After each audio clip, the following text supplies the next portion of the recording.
Shooting ବେଳେ ଚାଲିଗଲା ଷ୍ଟଣ୍ଟମ୍ୟାନଙ୍କ ଜୀବନ। ସାମ୍ନାକୁ ଆସିଲା ଭୟାନକ ଭିଡିଓ।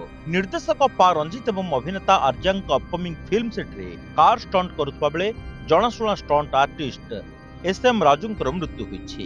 ସାଉଥ ଅଭିନେତା ବିଶାଲ ସୋସିଆଲ ମିଡିଆ ପୋଷ୍ଟ ଜରିଆରେ ଷ୍ଟଣ୍ଟମ୍ୟାନ ରାଜୁଙ୍କ ମୃତ୍ୟୁ ନେଇ ସୂଚନା ଦେଇଛନ୍ତି। ନିର୍ଦ୍ଦେଶକ ପା ରଞ୍ଜିତ ଫିଲ୍ମ ଭେଟ୍ଟୁବମ୍ର ସୁଟିଂ କରୁଥିବା ବେଳେ ସେଟ୍ରେ ବଡ଼ ଧରଣର ଅଘଟଣ ଘଟିଥିଲା।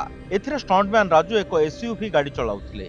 ତେବେ ଅଧିକ ସ୍ପିଡରେ ଯାଉଥିବା ଗାଡ଼ିଟି ହଠାତ୍ ଓଲଟି ପଡ଼ିଥିଲା। ଭିଡିଓରେ ରାଜୁଙ୍କୁ ଗାଡ଼ିରୁ ବାହାର କରୁଥିବା ଦେଖିବାକୁ ମିଳୁଛି। ଗତ 13 ତାରିଖରେ ହୋଇଥିବା ଏହି ଦୁର୍ଘଟଣାରେ ରାଜୁଙ୍କର ମୃତ୍ୟୁ ହୋଇଛି। ତାଙ୍କ ନିଧନରେ ସୋସିଆଲ ମିଡିଆରେ ପୋଷ୍ଟ କରି ଶୋକ ପ୍ରକାଶ କରିଛନ୍ତି ତାମିଲ ଅଭିନେତା ବିଶାଲ। ଏଭଳି କଠିନ ସମୟରେ ସେ ଷ୍ଟଣ୍ଟ ଆର୍ଟିଷ୍ଟଙ୍କ ପରିବାରକୁ ସହାୟତା କରିବାକୁ ମଧ୍ୟ ପ୍ରତିଶ୍ରୁତି ଦେଇଛନ୍ତି। ଏହି ଦୁଃଖଦ ଘଟଣାକୁ ନେଇ ପୁରା ଦକ୍ଷିଣ ଭାରତୀୟ ଫିଲ୍ମ ଇଣ୍ଡଷ୍ଟ୍ରିରେ ଶୋକର ଛାୟା ଖେଳିଯାଇଛି। ଅନେକ ବଡ଼ ଷ୍ଟାର ଏବଂ ଫ୍ୟାନ୍ ରାଜୁଙ୍କୁ ଶ୍ରଦ୍ଧାଞ୍ଜଳି ଜଣାଇଛନ୍ତି।